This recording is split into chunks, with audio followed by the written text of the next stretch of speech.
Well, we are seeing a little bit of red in the charts today, and I can see from the comments that people are absolutely losing their minds. And it's wild to me that this keeps taking place time and time again, and people just frankly can't get out of their own way. And we're going to talk about that in this video. But what I do want to talk about is actually something that is very good for ADA.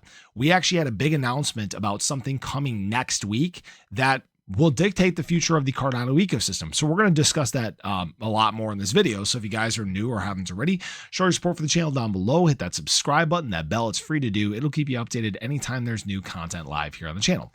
So it's funny because I see a lot of people getting bearish and bashing ADA. And the funny thing about this is ADA isn't even anywhere close to the worst performer today. We're down about 4.8% or so. We've seen some lows lower than here, actually down at about 78, 60 or so. Guys, this isn't really crazy by any means. All we've done today is we got our typical morning sell-off, didn't really muster up enough momentum to turn that into some green, and we actually got into some long leverage liquidations. We did a little bit of a long sweep. This is in terms of ADA, this is in terms of many assets around the crypto market, and what we've seen now is shorts just continue to chase price down. It's nothing new. It's the same thing we did back here Thursday of last week. It's the same thing we did back here Friday of last week and Saturday, July 12th. Guys, this isn't new news. We do this all the time. People flip bearish. They start to get really loud in the comments. Then we get some green and then they disappear once again. It's not really a surprising thing because again, right now, there's a lot of things that are working in our favor. First of all, this retest that we're seeing from ADA still, at the least at the time of filming this video, was a higher low. Okay, we did do a higher high today. We're above our 20-day moving average. Our support is at obviously 78 cents there. Hopefully we don't dip down and go lower. You never know with these things, right? If people get overly bearish and just decide to dump their bags, then you know it is what it is. But again, there's still on a fundamental level, a lot of things that are working in our favor right here. In terms of BTC, this is where some of our red is coming from today. BTC is down 1.25%. Like I talked about earlier today, people shouldn't be surprised by this. I talked about us potentially trying to close this CME gap, right? And the CME gap for this is all the way down at 117,940.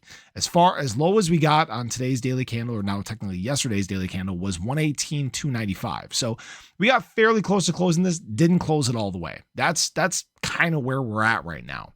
Now, that being said, we actually did get a good little bit of news here.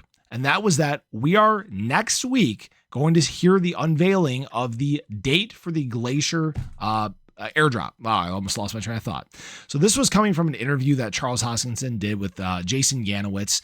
And he said at Rare Evo, between August 6th through the 10th, we are going to be finding out the day that we are going to receive our Night tokens, and that's a very exciting thing. Remember, Night token is supposedly launching around a $10 billion market cap. Not sure if that's going to be the case or not, but just obviously pay attention to that. Remember, 50% of this is allocated for ADA holders. So this is something to actually get excited about because obviously there have been delays and delays and delays, but Charles Hoskinson really maintained during this interview that this airdrop is going to be taking place in the second half of 2025.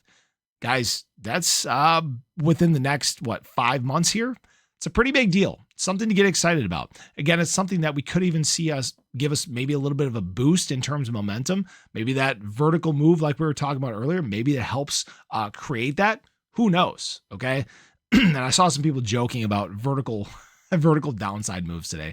You know, sometimes you got to get vertical downside moves to get vertical upside moves. So we are seeing a decent amount of volume in the crypto market today, 175 billion, a little bit lower than last week. And again, I think a lot of what this early part of the week is people just kind of waiting, sitting on their hands, not really doing a whole lot.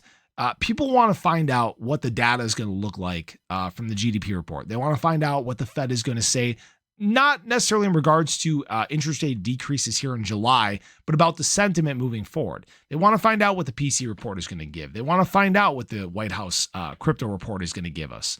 It's a lot of this hurry up and wait.